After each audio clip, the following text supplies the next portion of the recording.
গোপাল ভট্টাচার্য মহাশয়ের লাইভ অনুষ্ঠানটি দেখুন প্রতি মঙ্গলবার সন্ধে ৬:৩৫, প্রতি বুধবার বেলা ১২:০৫, প্রতি শনিবার সন্ধে ৬:৩৫ এবং প্রতি রবিবার বেলা ১২:০৫ একমাত্র সিটিভিএন প্লাস চ্যানেলে।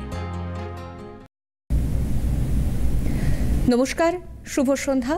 আজকাল পরশুর এখনকার এই মুহূর্তের পর্বে আপনাদের সকলকে স্বাগত জানাবো। আমি তিথি রয়েছি আপনাদের সঙ্গে। প্রত্যেকটা পর্বই ভালো থাকার, ভালো রাখার এবং অবশ্যই আগামী কেমন আসতে পারে ঝড় ঝাপটা বা সুখকর পরিস্থিতি যাই আসুক না কেন, তা আমরা কিভাবে অতিক্রম করতে পারি, নিয়ম নিষ্ঠা রীতিনীতি ভক্তি উপচার এই সমস্ত কিছুর হাত ধরে ভালো থাকার পর্বই এই মুহূর্তের বিশেষ পর্ব। আর এই বিশেষ পর্বে বিশেষ মানুষ আমাদের সঙ্গে থাকেন হটসিট থেকে, স্টুডিও থেকে সরাসরি, যার ৩৪ বছরের অভিজ্ঞতায় পিন পয়েন্ট প্রেডিকশনে, নক্ষত্র চর্চায়, ক্যারিয়ার কাউন্সিলিংয়ে যিনি এক এবং অদ্বিতীয়। প্রচুর সংখ্যক মানুষের আশা ভরসা, কান্ডারি বলতে পারেন তাদের পথ চলার।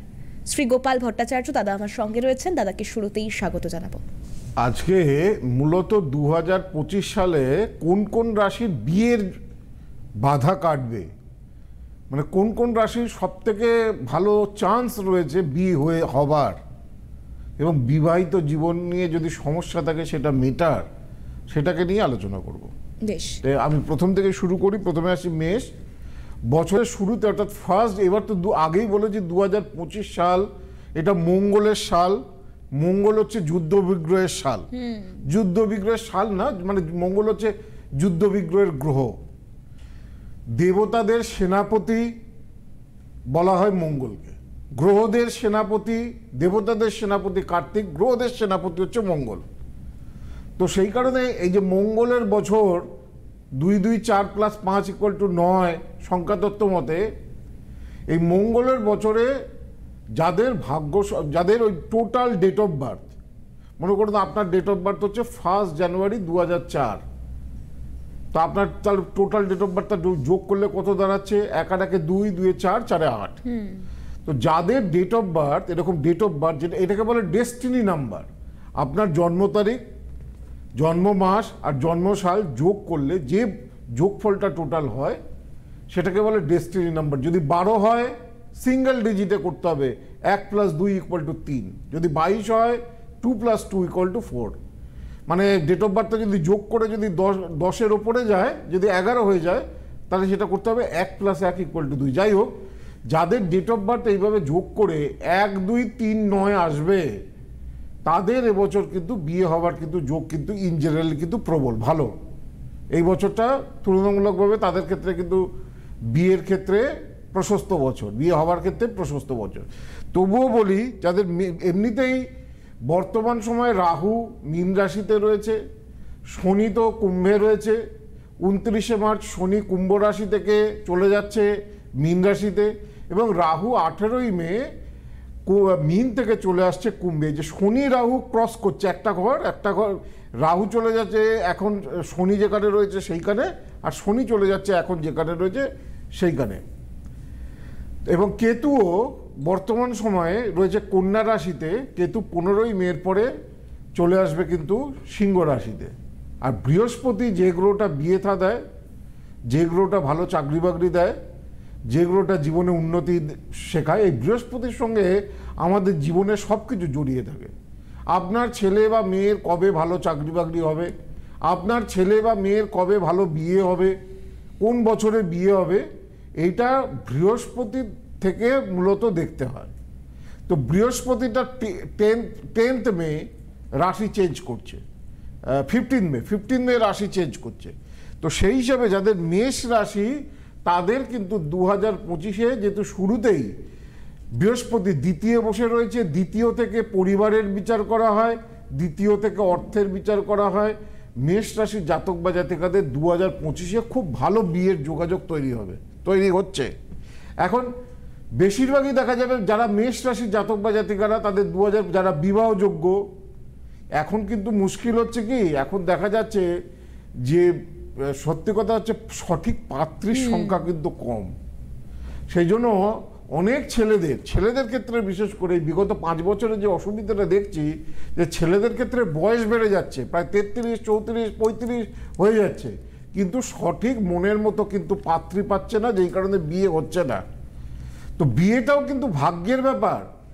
জন্মকুষ্ঠিতে প্রবল মাঙ্গলিক দোষ যদি থাকে আপনার ছেলের বা আপনার মেয়ের, যতক্ষণ এই মাঙ্গলিক দোষকে ঠিক করবেন ততক্ষণ বিয়ে হতে চাইবে না। বিশেষ করে সপ্তমে আর অষ্টমে যদি মঙ্গল কারুর থেকে যায় জন্মকুষ্ঠিতে, বা মঙ্গল বা কেতু যদি একসঙ্গে থেকে যায়, তাহলে মানে মারাত্মক ব্যাপার। মানে হাজার হাজার সম্বন্ধ দেখবেন, শয়ে শয়ে সম্বন্ধ দেখবেন, যোগাযোগ আসবে, একটাও কিন্তু ম্যাচিওর হতে চাইবে না। তো এই মাঙ্গলিক দোষ যদি না থাকে প্রবল, তাহলে কিন্তু মেষ রাশির জাতক বা জাতিকাদের 2000 যারা বিবাহযোগ্য বিয়ের জন্য এতদিন চেষ্টা করছে, তাদের কিন্তু 2025-এ বিয়ে হয়ে যাওয়ার জন্য একটা রাজযোগ বা সুন্দর যোগ তৈরি হচ্ছে। আচ্ছা, সোজা কথা। একজন দর্শক বন্ধু রয়েছেন, আলোচনা তো থাকবোই, অবশ্যই ফোনটা নিয়ে নি। নমস্কার, কে রয়েছেন? হ্যাঁ নমস্কার দিদি, আমি আসাম থেকে বলছি, আমি মেয়ের সম্বন্ধে জানবো। আচ্ছা, নাম বলুন মেয়ের। হ্যাঁ নাম, দাদাকেও অনেক প্রণাম। আমার মেয়ের নাম স্মিতা সরকার। আচ্ছা, ডেট অফ বার্থ বলুন। ডেট অফ বার্থ হচ্ছে ওর 4 মার্চ 2010। 4 মার্চ 2010। সময় হলো সকাল 8:54। কোথায় জন্মস্থান? বঙ্গাইগাঁও। আসামের বঙ্গাইগাঁও। 1 মিনিট, আমি বঙ্গাইগাঁওটা দিই। বঙ্গাইগাঁও। অনুষ্ঠান দেখা হয় দিদি নিয়মিত? হ্যাঁ অনুষ্ঠান তো দেখি, আমার একজন রিলেটিভ ওনার কাছে গিয়েছিলেন, গিয়ে এখন উপকার খুব মানে আগের চেয়ে অনেক ভালো আছেন এখন। ওনার কাছে গিয়ে উনি আমাকে বলেছেন আর কি দাদার কাছে জানতে আর কি। আচ্ছা, সেটার জন্য ফোন করেছি। মেয়ের জন্মবার যেটা দেখাচ্ছে এটা বৃহস্পতিবার ছিল। হ্যাঁ। মেষ লগ্ন, তুলা রাশি, স্বাতী নক্ষত্র, দেবগণে জন্ম। স্বাতী নক্ষত্র হচ্ছে রাহুর নক্ষত্র। তো এইটা হচ্ছে জন্মছক বা এটা হচ্ছে হরস্কোপ। লগ্ন ভরণী নক্ষত্রে রয়েছে, রবি শতবিশা নক্ষত্রে রয়েছে, হ্যাঁ, শুক্র শতবিশা নক্ষত্রে রয়েছে। এখন রবি বুধ এগুলো শতবিশা নক্ষত্রে খুব একটা ভালো ফল দেয় না। পড়াশোনা হলেও মনের মতো চাকরি হতে চায় না, বুঝতে পেরেছেন? কেরিয়ার। হ্যালো, হ্যাঁ হ্যাঁ, আপনার কি প্রশ্ন, আপনি কি জানতে চাইছেন? হ্যাঁ আমি মানে মেয়ে কি নিয়ে পড়াশোনা করবে সেটা যদি বলেন একটু খুব ভালো হতো। মেয়ে এখন কি করছে মেয়ে? ও ক্লাস 9-এ পড়ছে এখন, মানে মাধ্যমিক কি পড়াশোনা করে মাধ্যমিকের পরে, বা ও বেশ, আপনি ক্যারিয়ার কাউন্সেলিং এর দিকটাই ঝোঁক দিচ্ছেন। মেনলি কমার্স পড়তে হবে, এই চার্টার্ড অ্যাকাউন্টেন্সি বা এগুলো পড়তে হবে। আচ্ছা, কেমন? তবে সেগুলো ভালো হবে। বিবিএ এমবিএ এইসব পড়াশোনা করতে হবে। আপনি শুনতে থাকুন। আর একটা কথা বলে রাখি, অনলাইন প্রেডিকশনের জন্য যারা যোগাযোগ করছেন 8584038638 যাচ্ছে অনলাইনে যোগাযোগের জন্য ফোন নাম্বার। এছাড়াও যে কোনো চেম্বার, অর্থাৎ সমস্ত চেম্বারের জন্য একটাই বুকিং নাম্বারে আপনারা খুব সহজেই যোগাযোগ করতে পারবেন, 8584038631। বাকি ডিটেল নিচে স্ক্রলে যাচ্ছে, আমিও জানিয়ে দেবো আপনাদের। তার আগে একটু আলোচনা সেরে নিই। বৃষ রাশির ক্ষেত্রেও 2025 সাল যেটা দেখাচ্ছে, যে বৃষ রাশির রাশির দ্বিতীয় 15ই মের পরে বৃষ রাশির জাতক বা জাতিকাদের রাশির দ্বিতীয় কিন্তু বৃহস্পতি আসবে। তো 15ই মের পর বৃষ রাশি যারা রয়েছে তাদের বিয়ের ব্যাপারে যে কোনো ধরনের বিজ্ঞাপন বা যে কোনো ধরনের যোগাযোগ, সেগুলো 15ই মের পরে কিন্তু খুব উঠে পড়ে লেগে করে করতে হবে।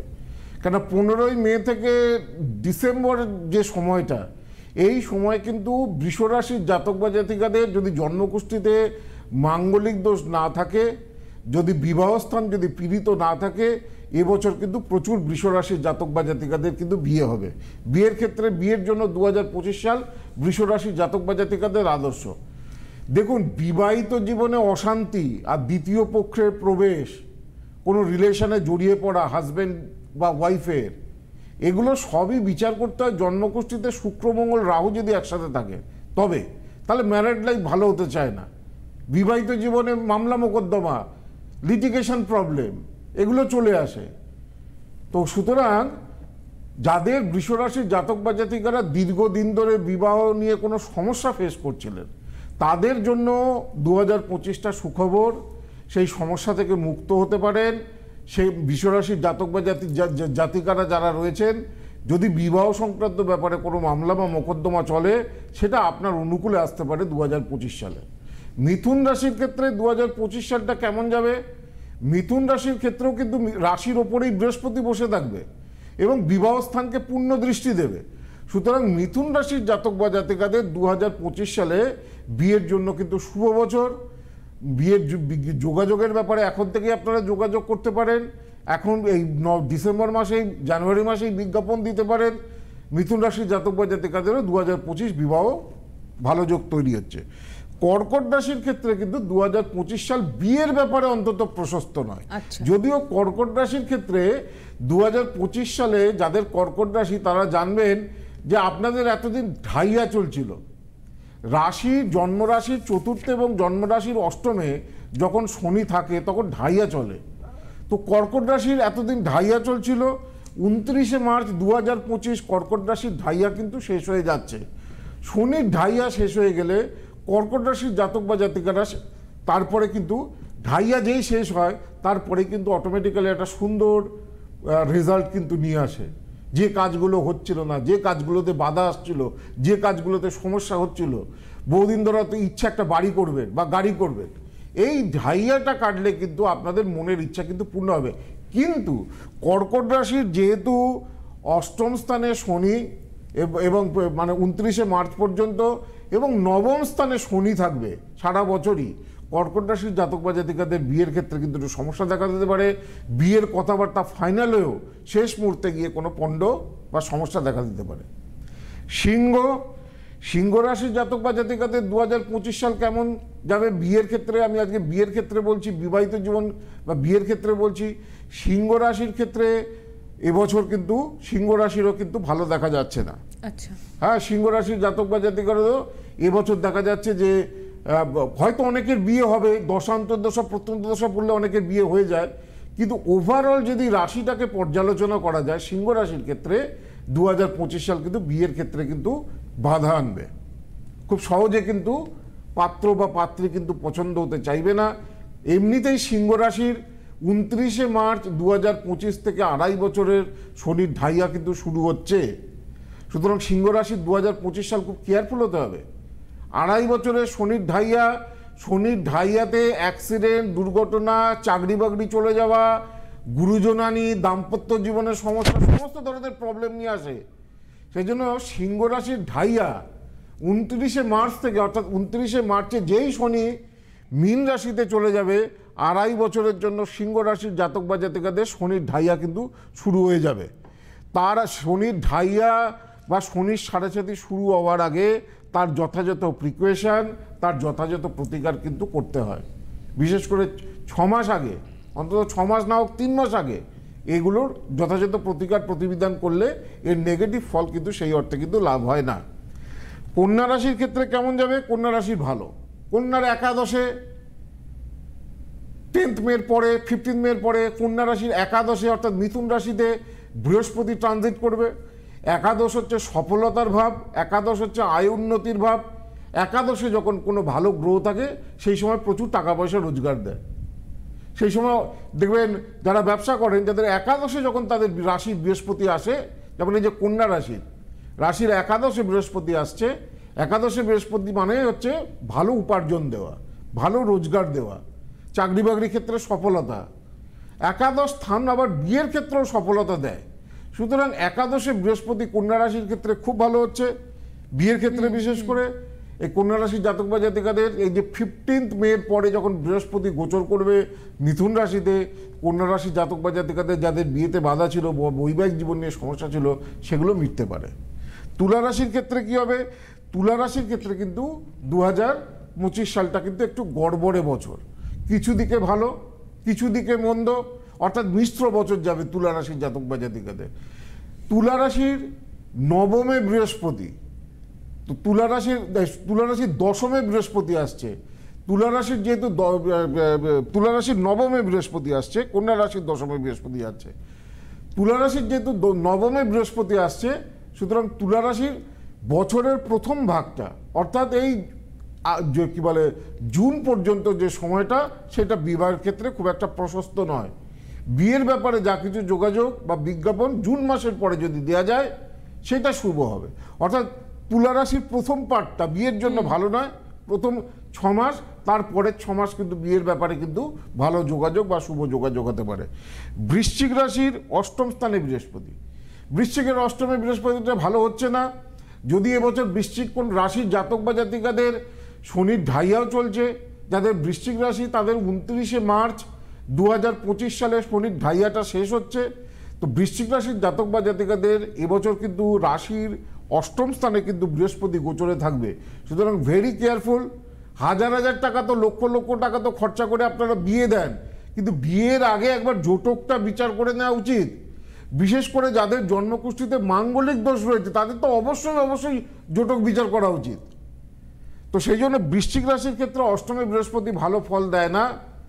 বিয়ের ক্ষেত্রে বাধা, বিয়ের ক্ষেত্রে বিপত্তি, বিয়ের পরে সমস্যা, এই জিনিসগুলো কিন্তু নির্দেশ করে। ধনু রাশির ক্ষেত্রে আবার ঠিক উল্টোটা হচ্ছে।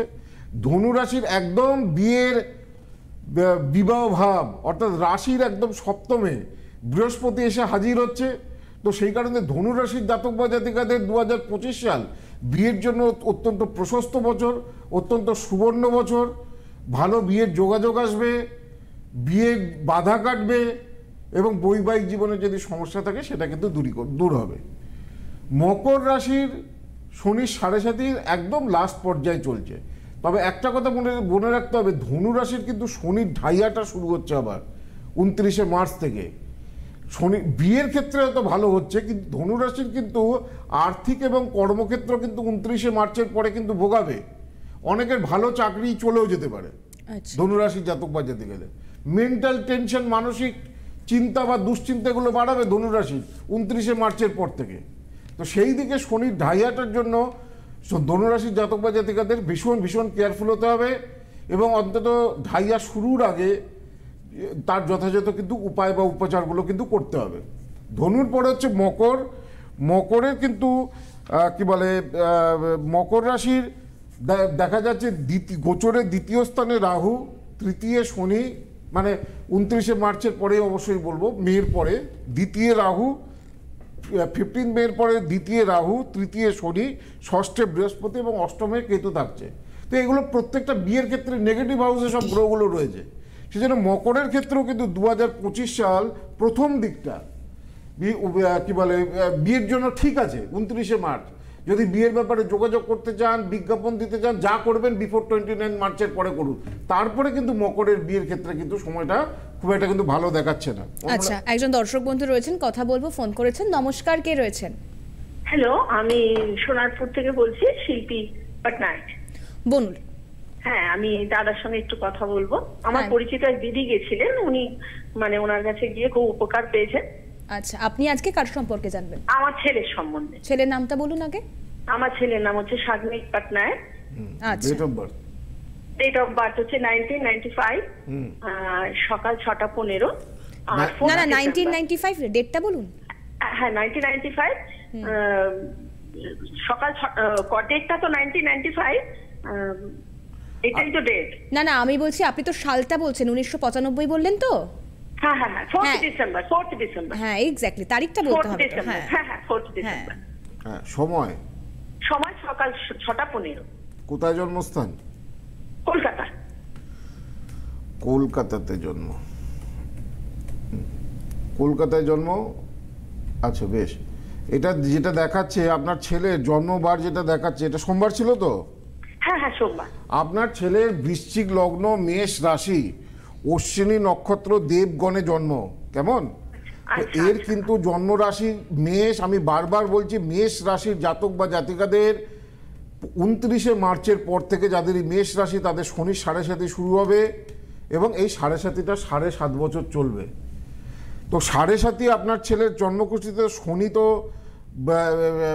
একটু প্রবলেমেটিক রয়েছে। তো শনি কিন্তু এই শনির 7.5টা কিন্তু একটু বেগ দেবে, বিশেষ করে কেরিয়ারের ক্ষেত্রে, ভালো চাকরি বাকরি পাওয়ার ক্ষেত্রে, ভালো প্রতিষ্ঠা বা উন্নতির ক্ষেত্রে 7.5 বছর খুব ভোগাবে।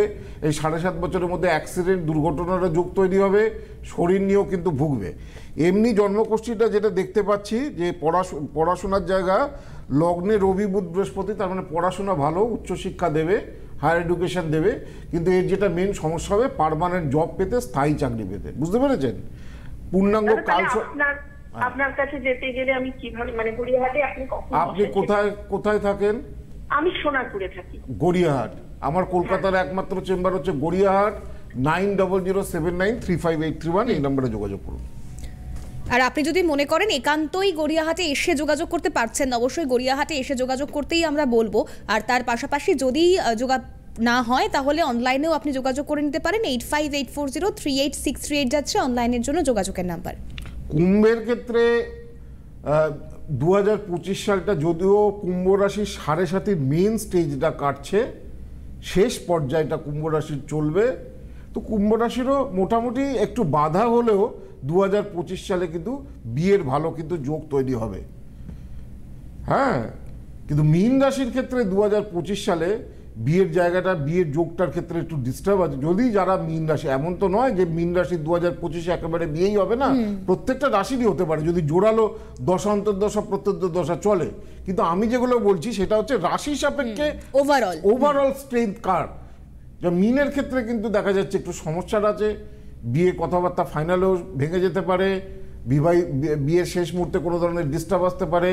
তো মীন রাশির এমনি শনির 7.5 লাস্ট ফেজ চলবে, তো সুতরাং খুব ভালো করে কেয়ারফুল হতে হবে। আর মেষ রাশি তো বললাম, যাদের মেষ রাশি এখন থেকে আর মাত্র কয়েকটা দিন, ডিসেম্বর মাস প্রায় মাঝামাঝি, 29শে মার্চ থেকে মেষ রাশি 7.5 শুরু হচ্ছে, 29শে মার্চ থেকে সিংহ রাশি এবং ধনু রাশির ঢাইয়া শুরু হচ্ছে।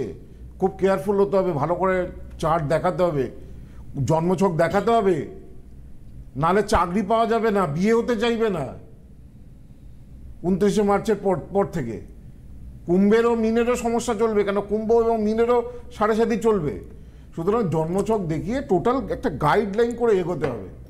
দেখুন, জন্ম তারিখ আর জন্ম সময় যদি ঠিক থাকে, আমি আজ পর্যন্ত যাকে যা প্রেডিকশন করেছি তা কখনো মাটিতে পড়েনি। এইটাই হচ্ছে জ্যোতিষের অভিজ্ঞতা এবং নক্ষত্র জ্যোতিষের কি বলে বিউটি। হ্যাঁ, তো সুতরাং সেই গাইডলাইনটা দিতে হবে। যাই হোক, তুমি একটু চেম্বারগুলো আমি একটু বলে দিই। বারাসতেরটা বলা হয়নি, বারাসত ডাকবাংলো মোড়ের কাছে দাদার যে চেম্বার রয়েছে এবং বর্ধমান জিটি রোডের চেম্বার, এই দুটো চেম্বারের জন্য আপনারা যে ফোন নম্বরে যোগাযোগ করবেন 8584038640। দুর্গাপুরের বেনাচিতি প্রতি সপ্তাহে দাদা চেম্বার থাকে, 9748749041 দুর্গাপুরের বেনাচিতিতে চেম্বার। আন্দামানের বুকিংয়ের জন্য 8584038635 এই ফোন নম্বরে ফোন করবেন। এছাড়াও মেদিনীপুর থেকে শুরু করে মুম্বাই সমস্ত চেম্বারের বুকিংয়ের জন্য মেদিনীপুর টাউনেই আমার চেম্বার রয়েছে। প্রথম যে হেল্পলাইন নাম্বার 8584038631 এ যোগাযোগ করতে হবে। 17 ডিসেম্বর চেম্বার থাকছে। বহরমপুরেও আমার চেম্বারটা 19 ডিসেম্বর বহরমপুরে যোগাযোগ নাম্বার ওই 8584038631। গৌহাটিতে চেম্বার থাকছে। আমি 21 তারিখে যাচ্ছি, 21শে ডিসেম্বর। তো গৌহাটিরও হেল্পলাইন নাম্বার 8584038631। বর্ধমানে 23 তারিখ চেম্বার থাকছে। বর্ধমানের নাম্বারটা আলাদা, Bardhaman GT road, Bardhaman rail স্টেশনের কাছে আমার চেম্বার রয়েছে। 8584038640 এই নম্বরে যোগাযোগ করতে হবে। শিলিগুড়িতে 26শে ডিসেম্বর চেম্বার থাকছে। শিলিগুড়ি আপনারা জানেন তেনজিং নরগে বাস স্ট্যান্ডের ঠিক উল্টো দিকে। শিলিগুড়িতে প্রচুর মানুষ প্রত্যেক মাসে দেখাতে আসে। শিলিগুড়িরও যোগাযোগ নাম্বার 8584038631। হলদিয়ায় চেম্বার থাকছে 29শে ডিসেম্বর। হলদিয়া ইস্ট কোস্টে দুর্গাচক, হলদিয়া সবাই চেনেন, সেখানে আমার চেম্বার। আর আগরতলায় 2রা জানুয়ারি 2025-এ। দিল্লিতে তো করলবাগ মেট্রো স্টেশনের কাছে, আর ব্যাঙ্গালোরে মহীশূর ব্যাংক সার্কেলের কাছে ব্যাঙ্গালোরে আমার 6 জানুয়ারি চেম্বার থাকছে। কোচবিহারে চেম্বার থাকছে। কোচবিহার ইলোরাতে, আর শিলচর হচ্ছে মালদা, শিলচরে সুদক্ষিণা। আর মালদায় চেম্বার থাকছে ডিসেম্বরে। মালদায় ভেরি রিসেন্ট চেম্বার থাকছে, ওই 8584038631 যোগাযোগ করতে হবে। আর এখন যে চেম্বারেই দেখান না কেন, এই কামধেনু আর এই ডায়েরি নতুন বছরের উপহার, হ্যাঁ, প্রত্যেকে কিন্তু উপহার হিসাবে পাবেন। মানে যারাই দেখাবে, যে অনলাইনে দেখান আর অফলাইনে দেখান, এই দুটো জিনিস আপনারা উপহার হিসাবে পাবেন। একদমই তাই। এবং যেহেতু বছরেরও একদম শেষ প্রান্তে আমরা দাঁড়িয়ে রয়েছি, তাই এই মুহূর্তে আরও কি করলে বা কোন কোন উপচারে আমরা আরও সুস্থ থাকতে পারি এবং নতুন বছরকে সাদরে ওয়েলকাম জানাতে পারি, প্রত্যেকটা পর্বের দিকে তার টিপস নিয়ে আপনারা নজর রাখুন। আজকের পর্ব যেহেতু এখানেই শেষ করতে হচ্ছে, আমি দাদাকে অনেক ধন্যবাদ জানাবো। আপনারাও ভালো থাকুন, সুস্থ থাকুন, আগামী পর্বে নজর থাকুক। নমস্কার। গোপাল ভট্টাচার্য মহাশয়ের লাইভ অনুষ্ঠানটি দেখুন প্রতি মঙ্গলবার সন্ধে 6টা 35 মিনিট, প্রতি বুধবার বেলা 12টা 5 মিনিট, প্রতি শনিবার সন্ধে 6:35 এবং প্রতি রবিবার বেলা 12:05 একমাত্র CTVN+ চ্যানেলে।